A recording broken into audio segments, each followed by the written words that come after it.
وزدنا علما. اللهم إنا نسألك علما نافعا ورزقا طيبا وعملا متقبلا. اللهم صل وسلم على نبينا محمد. اللهم صل وسلم على نبينا محمد. اللهم صل وسلم على نبينا محمد.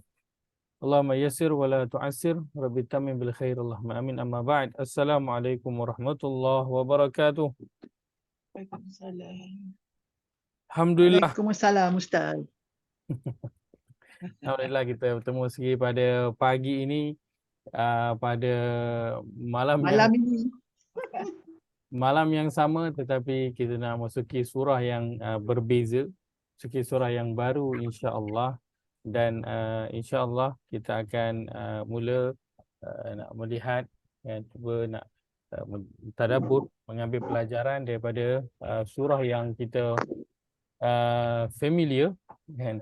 Surah yang kita familiar, dan di antaranya adalah surah yang ke-76 ini, iaitu surah Al-Insan, surah yang saya yakin memang tidak asing lagi pada kita, dan kita akan melaluinya.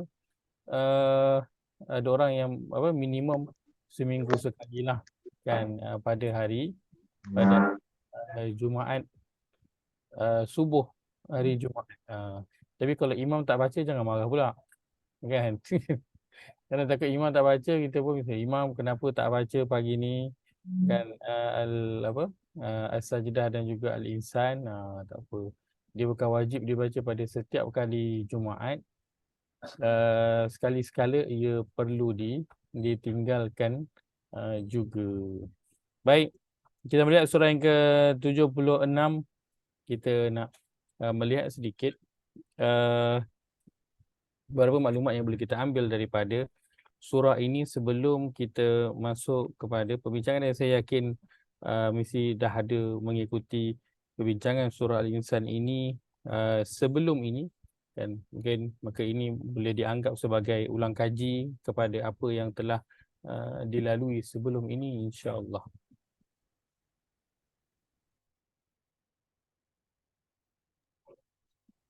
Baik, surah yang ke-76, surah Al-Insan, membawa maksud manusia. Surah Al-Insan ia adalah surah Madaniyah. Ada tak orang lain di mushaf dia yang dia tulis Makkiyah? Ada tak? Cuba tengok, ada tak? ada Ustaz, saya punya Ada, dia tulis apa? Makkiyah. Makkiyah. Itu boleh Quran tak? Al-Furqan. Ada lain? Ada yang lain yang tulis begitu juga? Tak ada. Memang untuk surah Al-Insan ada perselisihan pendapat pada kalangan ulama. Ada yang menyatakan dia, majoriti menyatakan dia Madaniyah, tetapi ada yang menyatakan ia adalah Makkiyah. Bahkan majoriti mufassir juga menyatakan dia adalah Makkiyah. So Makkiyah ataupun Madaniyah, mungkin orang kata oh ni Makkiyah, ni Madaniyah, kan, apa tu, tak ada apa sangat, kan, tetapi untuk orang yang nak mengkaji Al-Quran, Makkiyah, Madaniyah juga memainkan peranan yang penting. Maka ada sebagian ulama menyatakan surah Al-Insan dia adalah surah antara surah-surah yang Makkiyah yang terakhir yang diturunkan, iaitu sebelum hijrah Nabi SAW ke Madinah. Dan maka bila kita melihat kepada Makkiyah ataupun Madaniyah, nanti konteks pada ayat itu nanti akan berbeza, kan? Kerana untuk surah Madaniyah dan juga surah Makkiyah, audiens dia nanti berbeza, kan? Kita semua telah ketahui audiensnya itu berbeza, tempatnya itu berbeza, suasananya berbeza, kan? Dan sudah tentu pada diri Nabi SAW juga berbeza. Mungkin di Mekah keadaannya lebih terikat, kan? Tak bebas sangat untuk nak bercakap, untuk nak bertindak. Akan tapi ketika di Madinah, keadaannya itu lebih terbuka. Maka ini surah Al-Insan. Kalau mushaf saya dinyatakan ia adalah surah Madaniyah.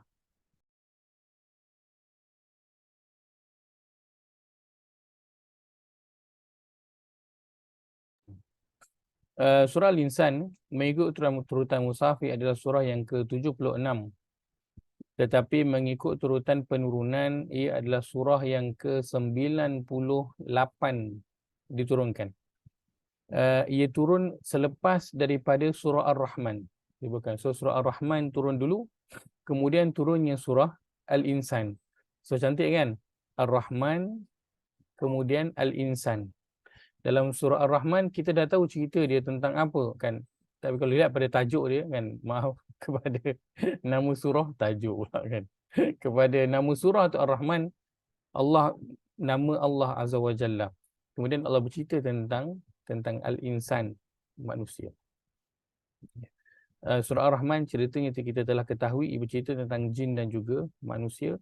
Pada surah Al-Insan ceritanya khusus untuk manusia sahaja. Umum pada surah Ar-Rahman Allah bercerita tentang nikmat-nikmat yang Allah berikan kepada manusia dan juga jin secara umum. Tak kira dia itu Islam ataupun tidak. Yang pada surah Al-Insan Allah bercerita khusus nikmat yang Allah berikan kepada orang yang beriman, dan Allah ceritakan juga, Allah sebutkan juga apa yang akan menimpa kepada orang-orang yang engkar. So dia best kalau kita boleh lihat pada surah itu dan kita kaitkan dengan surah ini. So kita boleh nampak, oh okey, ceritanya itu cantik. Itu kita melihat pada sudut turutan penurunan surah. Surah Insan 98 dan dia turun selepas daripada surah Ar-Rahman. Okay. Apa lagi maklumat kita dapat daripada surah Al-Insan? Surah Al-Insan namanya Al-Insan kan. Ia adalah salah satu perkataan yang berbentuk jamak ataupun plural daripada perkataan anasa, hamzah, nun, sin, dengan tambahan alif nun di belakang. Dan tambahan alif nun di belakang ini kita dah pernah lihat sebelum ini. Kita ada perkataan apa? Ar-Rahman. Kita ada perkataan Al-Insan. Kita ada perkataan Al-Quran. So ini semua perkataan yang ada tambahan alif nun di belakang. Baik. Perkataan hamzah nun sin, apakah maksud dia? Siapa yang ada kamus? Ini geng bahasa Arab dah ada kamus. Siapa yang dah ada kamus? Lupa. Loh. Kalau kita lihat pada kamus hamzah, Lupa tak Ustaz? lupa. Nasi. Baik, lupa, betul. Lupa juga salah satu maksud untuk perkataan Al-Insan, betul. Nasiya. Ada mana lain lagi untuk perkataan insan ataupun anasa?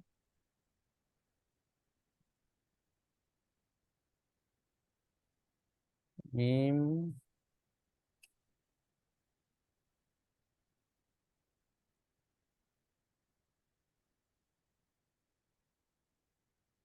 Baik.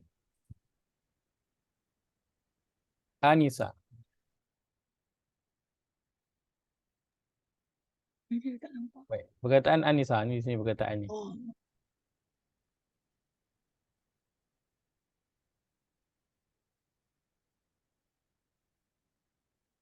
Anisa. Baik. Apa maksudnya? Menjadi jinak. Baik. Menjadi ataupun sesuatu yang jinak.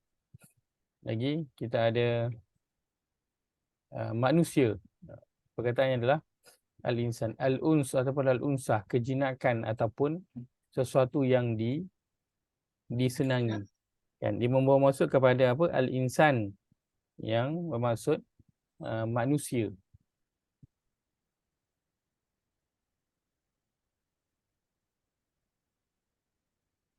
Bayangan orang, puncak gunung. Baik, kalau kita lihat di bawah ni, dia ada membawa maksud. Baik. Kita ada kat sini yang jinak dan juga kita ada kat sini maksudnya apa? Api. Kan? So kalau kita lihat pada dua perkataan ini, kan? Yang jinak satu, api satu. Dia seolah apa? Dia macam apa? Dia macam boleh jadi yang baik, tetapi dia boleh juga menjadi apa? Membara seperti api. Jika tidak berhati-hati, kan, kalau kita cerita tentang api, jika tidak berhati-hati, kan, waktu dia kecil dia jinak, tapi bila dia besar, api itu dia akan apa? Boleh membakar sebesar-besar bangunan. Itu mana yang ada pada perkataan al-insan, manusia. Ia sepatutnya menjadi seorang yang apa? Seorang yang ganas ke, seorang yang jinak, seorang yang disenangi. Manusia, dia sepatutnya menjadi seorang yang disenangi, seorang yang kalau bahasanya yang jinak, selalunya kita guna untuk binatang lah, tu kan. Akan tapi bila kita letakkan diri kita manusia dengan Allah Azza wa Jalla, maka kita sepatutnya menjadi seorang hamba yang apa? Jinak tu maksudnya apa? Dia dengar cakap, dia lemah lembut, kan? So, sepatutnya dia menjadi seorang yang lemah lembut, menjadi seorang yang mendengar cakap. Itu makna yang ada dalam al-insan. Tapi dalam masa yang sama juga al-insan boleh menjadi seperti api bila tidak dikawal dirinya itu, kerana dalam diri kita kan memang ada sifat-sifat ataupun perkara-perkara yang Allah sebutkan fa'alhamaha fujuraha wa taqwaha, maka pada diri setiap manusia itu Allah berikan dia fujur, kan, rasa untuk nak buat kesalahan dan juga takwa. Dua-dua Allah berikan. Maka bila takwa itu yang digilap, takwa itu yang dikedepankan, maka jadilah dia orang yang apa? Orang yang jinak dengan Tuhan dia. Akan tetapi kalau yang digilap itu adalah fujur, sifat keingkaran dia, maka dia akhirnya akan menjadi seperti apa? Menjadi seperti api. Menjadi seperti api ganas. Dah tak ada, dah macam apa? Bukan rupa manusia dah. Dan api ia adalah asal usul penciptaan untuk apa? Untuk iblis. Kan? Khalaqtani min narin wa khalaqtahu min tin, kata iblis, engkau menciptakan aku daripada api dan engkau menciptakan dia iaitu Adam daripada tanah. So, sebab itu kalau orang kan contoh orang tu dia panas baran contohnya, kan, bukan pada diri orang lain tak ada rasa marah, ada orang lain pun ada perasaan marah juga dalam diri dia, cuma bezanya apa? Perasaan itu tidak dikeluarkan, dia tidak digilap kan, tidak ditonjolkan, maka tak adalah menonjol sangat dia punya sifat pemarah ataupun panas baran itu. Maka perlu dijinakkan api itu dan keluarkanlah takwa yang ada dalam diri. Itu makna yang ada pada perkataan al-insan. Kalau kita mengambil itu sebagai satu pelajaran dan juga sebagai satu peringatan, ia cukup mengingatkan kita bahawa aku ini setiap hari kena jadi seorang manusia yang lemah lembut, seorang manusia yang mendengar kata siapa? Kata Tuhan dia. Seperti binatang yang kita jaga, kucing ke, kan, dia jinak dengan kita, kita sayang tak dengan dia? Kita sayang. Tapi kalau kata dia duk cakar-cakar kita, kan, kita nak tak duk manja-manja dengan dia? Kita pun tak nak. Dan begitu juga kalau kita kasar dengan kucing tu, dia juga akan berkasar dengan kita. Maka al-insan potensinya Allah telah letakkan sesuai dengan nama yang ada pada diri kita semua. So kita pilih untuk nak menggilap fujuraha ataupun taqwaha, kerana kedua-dua nilai ini ada dalam diri kita. Sebab itu ada orang yang dia boleh berubah dengan sekelip mata, kan, daripada kita jumpa dia tu teruk sangat rupa dia ni, kan, dengan mungkin bertatu ke, berantai ke, rambut panjang ke, dia apa, rambut Trojan buat pang tu ke, kan, tiba-tiba jumpa bulan depan dah berubah elok pula. Ada orang yang kita jumpa dia elok, kita jumpa dia bulan depan dah berubah. Jadi lain pula rupa dia. Kenapa? Kerana kedua-dua potensi itu ada dalam diri kita. Tinggal kita nak apa? Nak menggilap yang mana satu. Sebab itu kita takwa itu maksudnya apa? Kita menyediakan pendinding kita menahan. Apa yang kita nak tahan, kita tahan dalam diri kita itu satu lagi kan. Kita ibarat macam ada dua orang dalam satu badan kita ni. Satu suruh buat tak baik, satu lagi larang daripada buat tak baik. Satu suruh buat baik, satu lagi menghalang daripada buat baik, dan dialog itu selalu bermain dalam kepala kita. Dan kitalah yang akan decide kita nak jadi yang bagaimana, dan itulah di antara perkara yang Allah akan sebutkan di awal surah Al-Insan ini. Ini gambaran awal tentang Al-Insan, tentang surah ini, dan juga tentang diri kita yang ada kedua-dua potensi yang perlu kita berhati-hati dalam nak mengendalikannya. Jika kita tersilap, maka satu akan menguasai satu yang lain. So kena berhati-hati kan, ketika mana kita berurusan dengan diri kita. Sebab itu kadang-kadang jangan beri peluang kepada diri untuk mula buat perkara yang tak baik. Jangan beri peluang, sebab kalau beri peluang dia akan minta yang kedua, yang ketiga, yang keempat dan seterusnya. So kita seolah macam tengah memberi makan kan, mengiyakan potensi yang tak baik itu. Kena tahan. Baik, jom kita nak melihat surah Al-Insan. Sebentar saya buka dulu.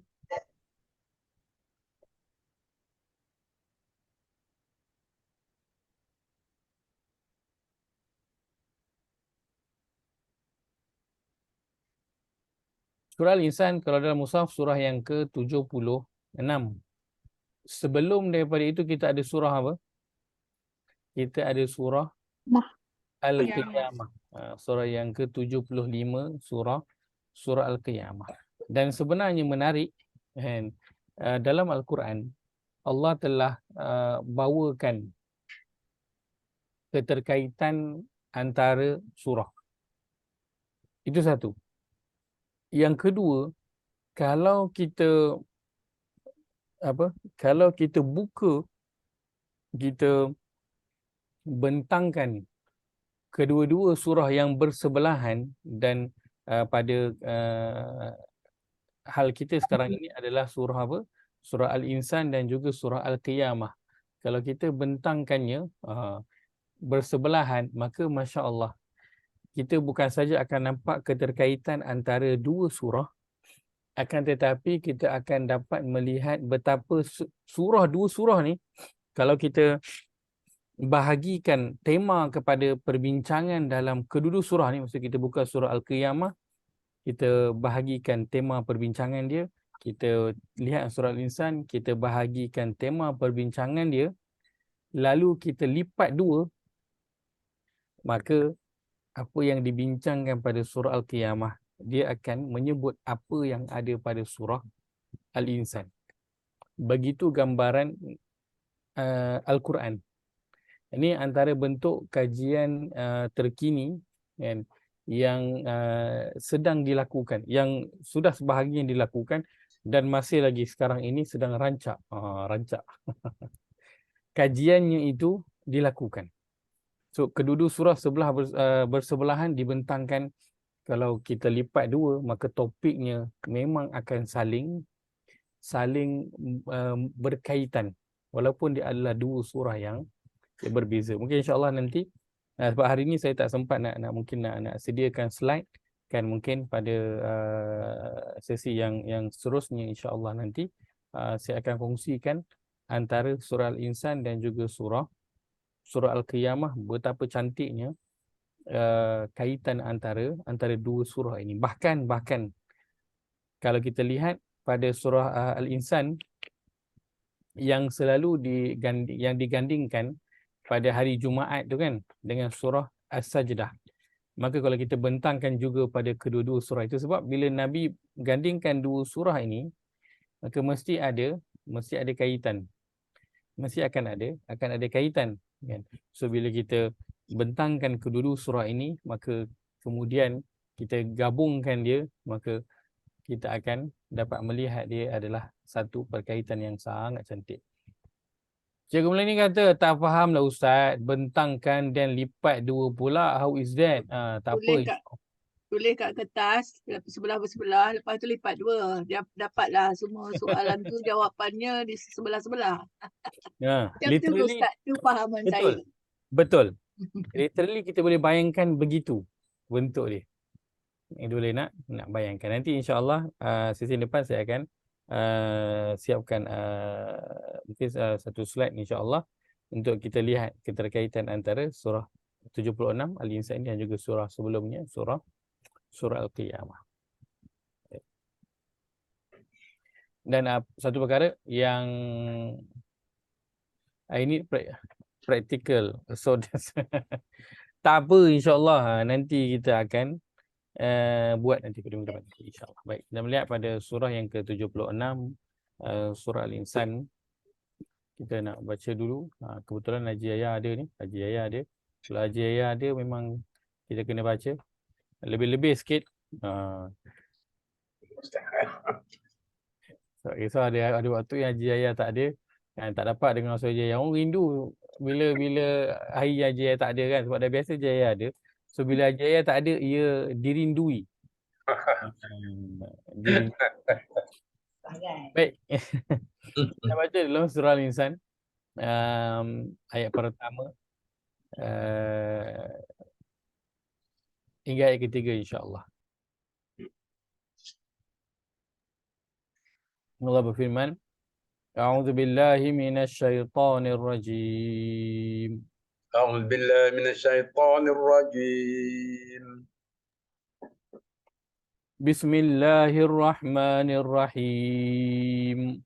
بسم الله الرحمن الرحيم. هل أتى على الإنسان حين من الدهر لم يكن شيئا مذكورا. هل أتى على الإنسان حين من الدهر لم يكن شيئا مذكورا. إنا خلقنا الإنسان من نطفة أمشاج نبتليه. إنا خلقنا الإنسان من نطفة أمشاج نبتليه. فجعلناه سميعا بصيرا. فجعلناه سميعا بصيرا. إنا هديناه السبيل إما شاكرا وإما كفورا. إنا هديناه السبيل إما شاكرا وإما كفورا. Itu terjemahan. Kita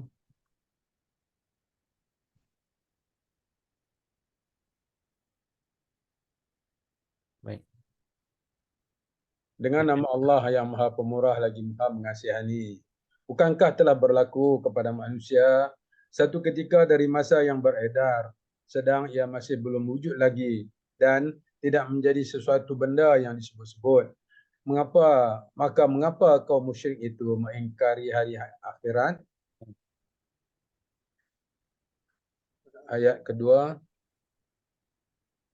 Sesungguhnya kami telah aturkan cara mencipta manusia bermulanya dari air mani yang bercampur dari pati benih lelaki dan perempuan, serta kami tetap mengujinya dengan kewajipan-kewajipan. Oleh itu, maka kami jadikan dia berkeadaan mendengar dan melihat. Ayat 3. Kerana keadaan itu tidak mencukupi, maka sesungguhnya kami telah menunjukkan kepadanya melalui akal dan Rasul akan jalan-jalan yang benar dan yang salah. Maka terserahlah kepadanya, sama ada ia bersyukur dengan beriman dan taat, ataupun ia berlaku kufur dengan mengingkari kebenaran atau mendurhaka. Baik.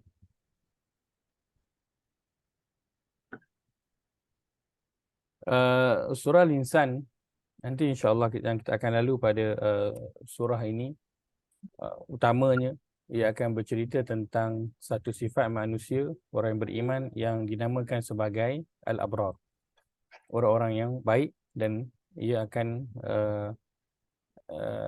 Allah akan kongsikan kepada kita 11 sifat mereka, yang mana nanti insya-Allah kita akan sama-sama lihat dan kita nak sama-sama mengamalkan. So kita ada, Allah letakkan ibadur Rahman, sifat-sifatnya, dan pada surah ini Allah akan kita akan lalu sifat kepada Al-Abrar. Baik. Hal ata 'alal insani hinun minad dahri lam yakun syai'an madhkura. Bukankah telah berlalu kepada manusia suatu ketika dari masa yang beredar sedang dia masih belum wujud lagi dan tidak menjadi sesuatu benda yang disebut. Ayat yang pertama, Allah terus menyebut tentang manusia, peringatan yang kalau kita boleh sebutkan sebagai satu bentuk peringatan yang keras. Kerana kalau kita lihat surah Al-Insan ini turun, kalau kita mengambil pendapat yang ianya turun di Mekah, surah Makkiyah, maka ia adalah surah yang turun di penghujung Nabi ketika di Mekah. Dan sudah 13 tahun Nabi berdakwah kepada Quraisy yang berada di Mekah, kan, tapi yang diperolehi oleh Nabi SAW adalah bentuk penolakan yang keras daripada mereka, bertambahnya hari, minggu, bulan dan juga tahun. Hingga daripada sebelumnya datang berjumpa dengan Nabi untuk berbincang dan sebagainya, akhirnya bawa kepada mereka sudah mula untuk menyakiti para sahabat, kan? Bahkan ada cubaan untuk membunuh Nabi sallallahu alaihi wasallam. Kalau mulakan ayat pertama ini dengan peringatan yang keras, kan, umpama Allah nak sebutkan kepada kita, dulu kau tak ingat ke? Engkau dulu tu siapa? Dia macam kalau kita melihat pada orang yang kita pernah bantu dia berjaya, lepas tu dia, kan, dia dengan kita bukan je tak tolong, tak pandang, kita panggil pun dia buat tak tahu je. Kan, mereka kata, kau ingat tak dulu siapa yang tolong kau? Siapa yang buat kau naik? Kau ingat tak? So ayatnya umpama begitu. Bentuk yang Allah sebutkan kepada Quraisy ketika itu atas keingkaran mereka terhadap apa yang dibawa oleh Nabi sallallahu alaihi wasallam. Dan perkara ini dibacakan kepada kita pada setiap minggu. Dibacakan kepada kita setiap minggu. Kenapa? Kerana seperti yang Hajar Nuriyah sebutkan tadi, kita adalah al-insan, orang yang sering lupa. Maka bila sebut tentang lupa, perlulah ada apa? Perlulah ada peringatan. Sebab itu pada setiap hari Jumaat adalah hari untuk kita apa? Hari untuk kita reset balik. Ia adalah hari untuk kita muhasabah, untuk kita duduk sekejap, berfikir, kita reset balik sebelum kita nak memulakan minggu yang baru sebentar.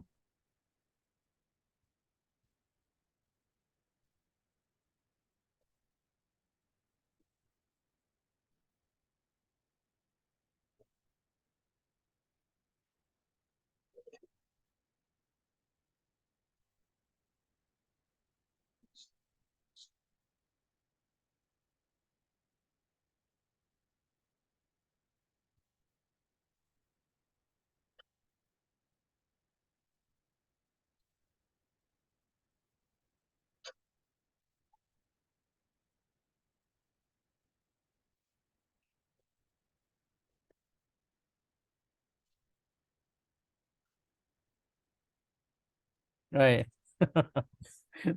Jangan tengah buat homework kat sebelah ni, kan. Lepas tu biasalah sambil buat homework tu ada je. Baik. Bagi itu diperingatkan saban minggu kerana kita lupa. Seminggu yang kita lalu, mungkin ada waktu yang kita rasa kita ini hebat. Ada waktu yang kita rasa apa yang kita perolehi ini adalah hasil daripada usaha kita. Ada waktu yang kita memandang rendah pada orang lain. Ada yang kita rasa macam aku ni lagi banyak kan. Dan ia pada kedua-dua tempat. Sama ada daripada dunia ataupun akhirat. Ada orang yang pandang rasa aku lagi kaya, aku lagi pandai, aku lagi ramai anak, aku lagi hebat, lagi tinggi jawatan dan sebagainya. Ada yang memandang juga daripada perkara-perkara akhirat, aku lagi banyak solat, kan? Aku lagi banyak mengaji, aku lagi banyak masuk kelas, suara aku lagi sedap, kan? Bila baca, aku lagi banyak berinfak. Maka hari Jumaat bila kita membaca surah ini atau diperdengarkan surah ini, ia menjadi ingatan kembali kepada kita agar apa? Aku ni dulu apa je, kan? Sampai nak rasa tinggi diri, nak rasa hebat sangat. Dan Ustaz, ya saya memang kita tak boleh puji diri sendiri, Ustaz. Kalau kita nasihatkan anak kita, ayah tak macam itu, kan kita indirectly kita dulu baik daripada dia orang. kalau kita nak menyebutnya sebagai satu pelajaran, okey, tak ada masalah tanpa ada rasa apa? Rasa macam riak ke, rasa tinggi diri. Sebagai satu pelajaran, okey, insya-Allah tak ada masalah. Kan?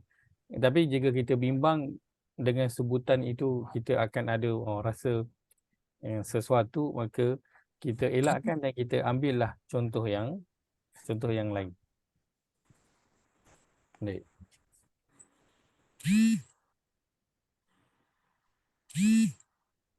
Bahkan dalam seminggu yang kita lalui, ada orang yang dia bukan saja meninggi diri sesama manusia, akan tetapi dia meninggi diri kepada Allah Azza wa Jalla. Dia lupa tentang tanggungjawab dia sebagai seorang hamba. Dia lupa untuk nak solat. Dia lupa nak memberikan waktunya yang terbaik kepada Allah Azza wa Jalla. Dia lupa yang bila sampainya waktu solat, itu yang perlu didahulukan, kerja yang lain itu dikemudiankan. Dia lebih mendahulukan kerja dia pada minggu itu, mendahulukan mungkin kawan-kawan dia, ahli keluarga dia, tengah nak berjalan mungkin, tengah nak tidur ke, kan. So banyak perkara yang dia dahulukan lebih daripada Allah Azza wa Jalla. Maka Allah ingatkan, kita ambil lah pada hari Jumaat itu, minimum kalau kita tak baca pun surah Al-Insan, hari Jumaat kita diperdengarkan dengan surah Al-Insan, dengan harapan mudah-mudahan kita ingat kembali, refresh balik. Kita mungkin telah meninggi diri kepada Allah, lalu Allah ingatkan, engkau dulu tak ada apa-apa. Dan di sini Allah bukan sebut kita dulu tak ada apa-apa, tapi Allah sebut lam yakun syai'an mazkura. Kita sendiri, kita ni pun tak disebut sebagai apa, tak ada nama pun kita. Bukan kita tak ada apa-apa, tapi kita sendiri pun tak dikenal. Bukan saja tak dikenal, kita pun tak ada nama sebelum itu. Sebelum kita berada dalam rahim ibu kita, apa gelaran untuk kita? Tak ada. Tak ada. Kan, bila dah masuk dalam rahim ibu, dah bersenyap, barulah kita ada nama. Sebelum nama baby tu ada namanya fetus. Kan, barulah start ada nama. Tapi sebelum daripada tu ada nama tak? Tak ada nama. Ada tak orang kenal kita? Tak ada. Kita yang berada sekarang ni, dulu moyang kita kenal tak kita? Tahu tak kita akan ada? Tak ada. Orang dulu-dulu sebelum kita tak kenal pun kita ni siapa. Orang yang baru-baru ni lah yang kenal kita, dan berapa kerat pun lah yang kenal kita ini. Lalu kita rasa diri kita hebat, terutamanya dengan Allah Azza wa Jalla. Surah Al-Insan ni adalah peringatan kita dengan Allah Azza wa Jalla. So Allah nak sebut tentang kita dengan dia. Kita dengan makhluk itu satu bahagian yang lain, tetapi kalau orang itu dia sombong dengan Allah Azza wa Jalla, maka itu kita boleh kata itu next level. Next level punya keingkaran. Baik. Hal ata 'alal insani hinun minad dahri Kita lihat pada perkataan ad-dahri. Di sini. Perkataan ad-dahri, kalau kita nak lihat kepada literally makna dia ad-dahri, ia adalah sesuatu yang dikunyah kemudian ditelan. Itu maksud ad-dahri. Sesuatu yang dikunyah kemudian ditelan.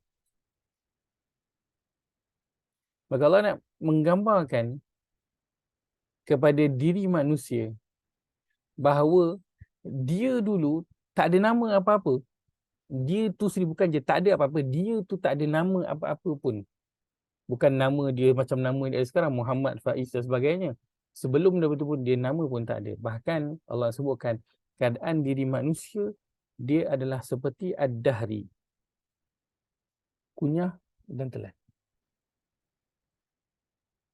Mengingatkan kita tentang kehidupan kita di atas dunia. Kita sedang dikunyah dan ditelan. Masa yang berjalan, umur kita yang berjalan, itulah dia yang sedang mengunyah dan juga menelan apa yang ada pada diri kita. Dulu, mungkin katakan Allah takdirkan kita ini umurnya 63 tahun. So, kita dulu ada 63. Kemudian masa telah mengunyah dan menelan diri kita.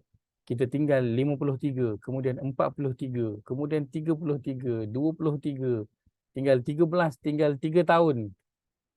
Bahkan ada yang ekstra lagi. Maka semua itu telah apa? Telah dikunyah dan ditelan oleh Wahai Ustaz, lepas tu bila umur tu dah meningkat, kita duk kata happy birthday. Padahal Kita- kita dah kena telan lagi. Aduh. Doa happy birthday lagi. Orang doakan lagi. Moga panjang umur. Nak panjang umur lagi, makin ditelan lagi. Ustaz, dalam kitab Ibn Kathir, Baik. dia kata dia translate by not worth mentioning. Not worth mentioning. Yes. Punya. Sedangkan manusia bila di dunia, apa yang dia suka? Dia suka untuk dia apa? Dia suka dia itu untuk disebut-sebut. Kan? Bila dia dah berada di atas muka bumi.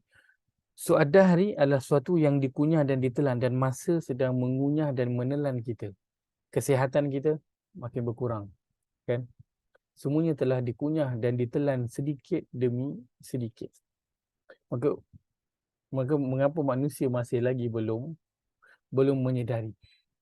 Kerana nanti Allah ingatkan lagi sekali, bila kita dikunyah dan ditelan, dan akhirnya kita akan apa? Akan mati. Bila kita dah mati, kan, once saja kita mati, apa yang orang akan panggil kita? Ayat. Kalau kita solat jenazah kan, dekat Masjidil Haram contohnya, Ayat. kan, as-salatu 'alal mayyit atau maitati, dipanggil kita dengan nama apa? Mayat. Ayat. Tak sebut dah nama kita, mayat. Kita dimasuk dalam kubur, nama kita mayat. Nanti lama kelamaan, lepas 10, 20, 30 tahun, apa jadi pada kita? Akhirnya jadi apa?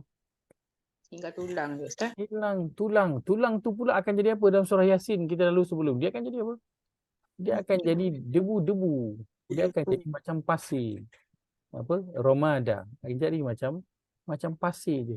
Hilang semua nama-nama kita itu. So kita bermula daripada sesuatu yang kita ni tak ada nama apa-apa. Kemudian adalah kita punya nama yang diberikan. Kemudian kita akan kembali kepada sesuatu yang tak ada nama Nama balik. balik. Itulah dia proses ad-dahri. Kunyah dan juga telan.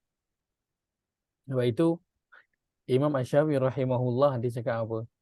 Kalaulah dalam Al-Quran ini yang diturunkan hanyalah surah apa? Surah Al-Asr.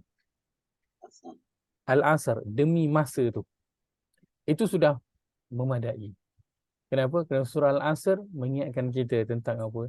Diri kita yang sedang dikunyah dan juga ditelan oleh masa. Dan berapa banyak masa yang kita ada, itulah dia waktu asar. Kenapa Allah sebut tentang waktu asar? Sebab apa waktu asar? Waktu asar dia adalah waktu yang Singkat. berjalan, dia singkat, dan waktu yang berjalan paling laju sekali yang kita rasa. Sebab tu orang kalau waktu asar je, semua, kalau kata orang kampung dulu kan, bila dah mula petang tu, dia orang akan cepat-cepat kan. Kalau pergi kerja tu, pergi kebun ke, pergi ke laut ke, kan, akan cepat-cepat packing untuk nak balik. Sebab waktu asar dia akan cepat je matahari tu akan terbenam. So kalau waktu dulu matahari dah terbenam, waktu malam gelap, ia petanda apa? Petanda bahaya akan banyaklah binatang ke, kena binatang buas ke, kena rompak ke, kan. So dia adalah masa yang singkat dan masa yang berjalan dengan laju. Dan dia Allah ibaratkan dalam surah Al-Insan ini sebagai ad-dahri, suatu yang dikunyah dan juga ditelan. Itu yang pertama. Yang kedua, kalau kita melihat pada perkataan ad-dahri, ia adalah berkaitan dengan masa. Sebab itu kalau tidak dalam terjemahan diletakkan suatu ketika dari masa. Maka ad-dahri diterjemahkan dengan masa. Tetapi ad-dahri ini dia adalah sesuatu yang lebih besar. Apa? Kita kata dia adalah satu masa yang lebih besar. Untuk kita manusia, kan, berapa banyak masa kita yang ada? 24 jam. Betul tak? Ada tak orang yang ada lebih daripada 24 jam? Tak ada. So, masa untuk kita ada berapa besar, berapa banyak? 24 jam untuk kita seharian. Tetapi, bila kita pergi luar daripada alam ini, pergi ke langit-langit yang atas, dia adalah satu dimensi yang berbeza, yang kiraan masanya itu berbeza dengan kita.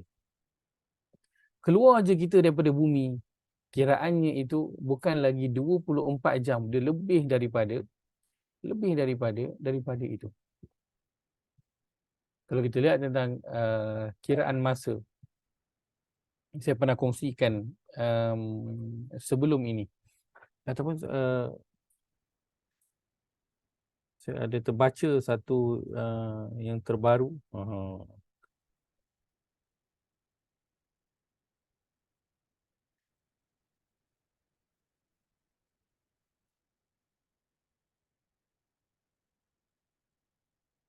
Okay.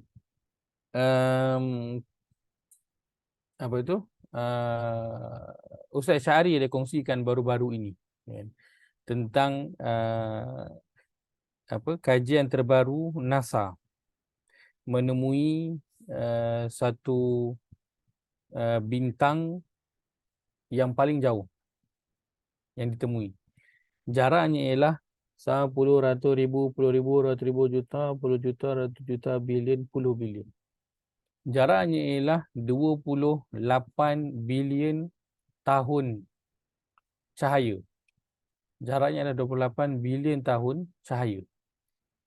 Dan dalam kajian itu NASA sebutkan, itu adalah bintang yang paling, bukan yang paling jauh, tapi dia adalah yang paling jauh yang pernah ditemui. Itu yang paling jauh yang pernah ditemui. Bukannya itulah yang paling jauh, bukan.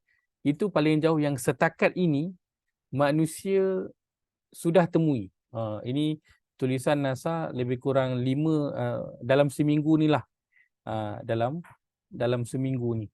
Tulisan daripada NASA, dia boleh tengok di antaranya di Facebook ada tulisan berkaitan dengan itu. Yang mana sebelum daripada itu, kedudukan bintang yang paling jauh yang kita lihat di bumi ini, bintangnya yang boleh kita lihat kedudukannya adalah 13.7 bilion tahun. Pergerakan cahaya, kelajuan cahaya, bukan kelajuan kita bergerak, tapi light travel. Sesuatu itu dia adalah lebih jauh. So masa kita 24 jam, tapi di luar sana masanya adalah jauh lebih besar daripada kiraan masa kita. Kalau kita bercerita tentang sebelum Nabi Adam alaihissalam dicipta, sebelum Allah menciptakan matahari dan bumi, matahari dan juga bulan, adakah kita nak kata dunia, adakah galaksi ini kan dikira dengan 24 jam? Tak. Yang kira 24 jam tu siapa? Kita je. Yang kira 24 jam tu hanya kita je. Luar daripada bumi ni tak dikira mengikut masa kita, dan pada kita 24 jam itulah dia masa yang paling banyak sekali. Tapi di luar daripada dimensi bumi itu adalah jauh lagi daripada masa yang ada 24 jam. Maka poinnya apa? Allah nak ingatkan, bukankah telah berlalu kepada manusia satu ketika dari masa dulu, sebelum kita ada, sebelum ayah kita ada, datuk kita ada, sebelum Nabi Adam alaihi salam ada, maka telah ada makhluk-makhluk yang lain daripada kita, yang mereka itu telah ada berapa lama? Tak tahu tak berapa lama. Kalau mengikut kajian, bumi ini mengambil masa 4.5 bilion tahun untuk, kalau kita sebut untuk construction. Untuk construction mengambil masa 4.5 bilion tahun menurut kajian. So kita ada selepas daripada bumi ni ada, kan? Allah cipta langit dan bumi ni adalah 50,000 tahun dalam hadis menyebutkan sebelum manusia tu dicipta. So sebelum kita dicipta, dah berapa banyak makhluk yang ada?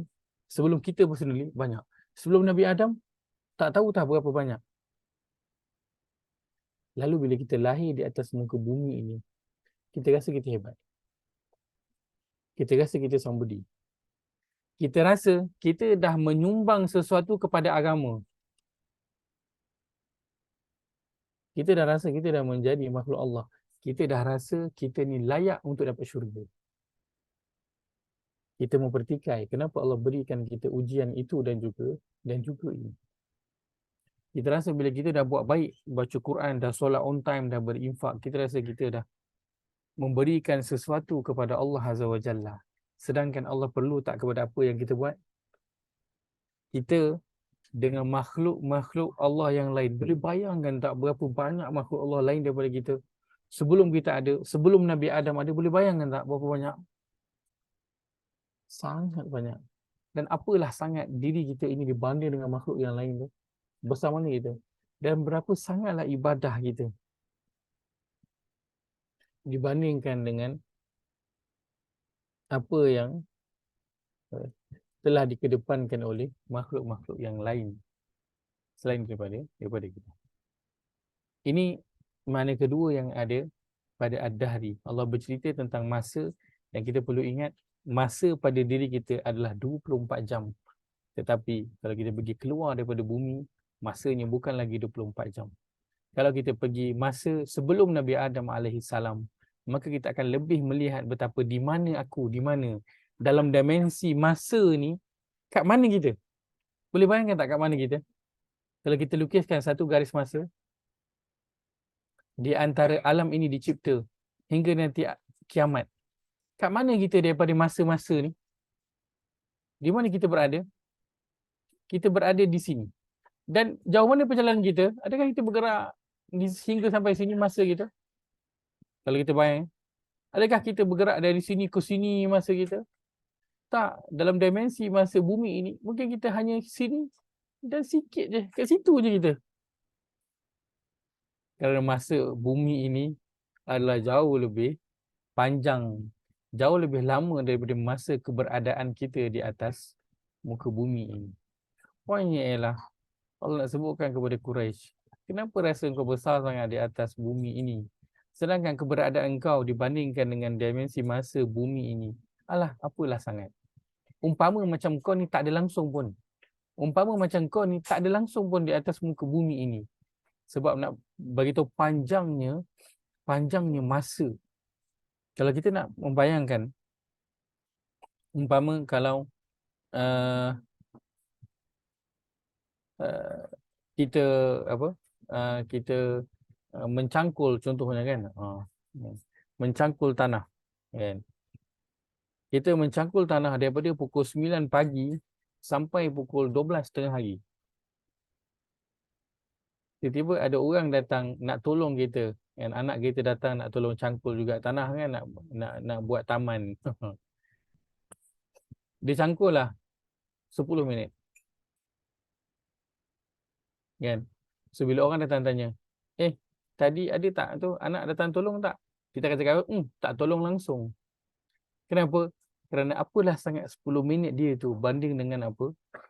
3 jam. 3 jam ada apa? 180 minit. So 180 minit, apalah sangat 10 minit tu berbanding dengan 180 minit. Dia macam nothing. Macam tak buat apa-apa pun. Betul tak? Maka apalah sangat kita banggakan dengan ibadah yang kita dah persembahkan kepada Allah. Besar sangat ke? Banding dengan masa kita berada di atas muka bumi ni, macam tak buat apa-apa. Kita macam tak buat apa-apa. Maka bayangkan kalau kita menghabiskan umur kita 60 tahun ini untuk beribadah kepada Allah, itu pun pada dimensi masa bumi ini kita hanya ciput macam tak buat apa-apa. Bayangkan kalau 60 tahun itu kita bazirkan untuk selain daripada Allah. Kita bazirkan untuk memenuhi keinginan diri dan hawa nafsu kita. Maka apalah sangat yang kita dah persembahkan kepada Allah dan nak bawa balik kepada Allah. Lagilah macam tak ada apa-apa. Yang boleh kita nak sebut daripada Allah lah malunya. Banding dengan apa? Makhluk-makhluk yang lain. Kan? Seperti yang kita ketahui, kan, sejak pada Nabi Adam, umur mereka itu adalah jauh panjang daripada kita. Kan? Beribu-ribu tahun umur dia. Kan? Saya pernah sebutkan dalam riwayat seorang wanita yang berjumpa Nabi Isa AS, minta Nabi Isa hidupkan balik anak dia. Sebab dia kata, anak aku baru je hidup. Nabi Isa tanya, berapa umur anak kau? Anak aku baru 250 tahun. 250 tahun anak dia baru. Baru 250 tahun dah meninggal. Tolonglah Nabi Isa hidupkan balik anak aku, dia baru je hidup. So boleh bayangkan tak berapa umur dia orang? So boleh bayangkan tak 63 tahun kita diberi masa? Berapa tahun yang kita betul-betul fokus ibadah kepada Allah. Dan dalam ibadah itu, berapa yang ikhlas? Hanya kerana Allah. Boleh bayangkan tak? Betapa sikitnya yang kita dah persembahkan kepada Allah. Lalu kita nak berbangga. Lalu kita nak demand. Lalu kita nak komplain kepada Allah. Kenapa aku, ya Allah? Kenapa aku? Bila kita ditimpakan dengan sesuatu. Betapa manusia pada diri mereka sukakan kepada penghargaan daripada orang. Dan dalam masa kita beribadah, syaitan akan memasukkan rasa macam apa. Kita dah buat something, dah buat sesuatu untuk agama ini, untuk diri kita yang kita kedepankan kepada Allah. Tapi ingatlah kembali ad-dahr. Ad-dahr, masa ini. Dia bukan al-asr. Dia bukan as-sa'ah. Dalam Al-Quran banyak perkataan yang masa. Ada al-waqt, kan, al-waqt maksudnya waktu ataupun masa. Kita ada al-asr, waktu asar, dan kita ada masa-masa yang lain. Tapi Allah sebutkan ad-dahr nak menunjukkan satu dimensi masa yang jauh lebih besar daripada 24 jam kita, daripada 63 tahun, 80 tahun, 90 tahun, 100 tahun yang Allah berikan kepada kita. Sebab itulah dikatakan kita akan masuk ke syurga hanya dengan rahmat Allah, bukan kerana ibadah yang kita lakukan. Betul tak? Betul. Sangat betul. Lepas itu bila kita menyedari perkataan ad-dahr ini, kita akan rasa, ya Allah, malunya aku, ya Allah. Nak minta macam-macam dekat engkau. Bila kau minta aku tak bagi, malunya aku nak minta lagi. Bila aku minta engkau tak bagi, aku merungut, aku meringik, aku mempertikai, malunya aku, ya Allah. Bila kita sedar kita ni alahai, apalah sangat di atas muka bumi ini. Nak kata macam apa? Macam habuk yang kalau kita terbangkan oleh angin pun tak ada apa-apa pun masalah. Kita kisah tak kalau habuk terbang? Tak kisah. Tak kisah. Ustaz, bila kita tiba-tiba tersedar yang kita banyak buat salah, lalu kita start beramal atas dasar takut, does that mean kita amal ikhlas untuk Allah? InsyaAllah, mudah-mudahan Allah berikan kepada kita keikhlasan bila kita lakukan itu atas dasar cinta takut dan harap kepada Allah Azza wa Jalla. Baik. Maka ad-dahr, Allah mengingatkan kita tentang suatu masa yang sebelum ini kita tak ada, bahkan sebelum Nabi Adam tak ada. Tapi bila kita lihat pada diri kita personally, keberadaan kita di atas muka bumi tidaklah memberi apa-apa kesan pun pada agama ini, pada Allah Azza wa Jalla. Mengingatkan kembali kepada kita, ya, apa yang perlu kita lakukan di atas muka bumi ini. Kenapa perlu kita nak rasa besar sangat diri itu? Kenapa kita perlu nak rasa hebat sangat diri itu? Surah Al-Insan Allah mulakan dengan ayat ini. Yang pertama, kenapa Allah nak hentam dulu kita? Supaya kita mengecil. Supaya kita sedar diri. Kerana bila kita dah sedar diri, bila kita dah mengecil, barulah kita akan mula boleh nak terima apa yang disampaikan. Tapi selagi kita rasa kita ni hebat, kita ni pandai, waktu tu orang kata apa, cakaplah apa pun dia tak masuk, dia tengah ada kat atas, cakaplah apa pun dia tak layan. Tapi once dia jatuh ke bawah, waktu tu kau cakaplah berapa lama pun dia akan duduk dengar apa yang kau cakap. Dan sudah lama Quraisy dibiarkan mendengar perkataan Nabi SAW, dan mereka masuk telinga kiri, keluar telinga kanan, maka merasakan mereka itu lebih hebat daripada Nabi dan lebih hebat daripada para sahabat. Katakan para sahabat yang beriman, kau tengok yang ikut Muhammad itu apa siapa? Ramai adalah pada kalangan hamba-hamba. Begitu juga yang berlaku kepada siapa? Para rasul yang terdahulu. Para pengikut mereka itu dikutuk, dihina, sebab yang mengikut itu ramainya orang miskin ataupun hamba. Ya. Maka sudah sampai masanya Allah bercakap dengan nada yang keras, kan? Tetapi masih lagi berlapik sikit juga kepada Quraisy, kerana peringatan telah lama diberikan. Dan peringatan Al-Quran ini telah lama juga berada di hadapan kita.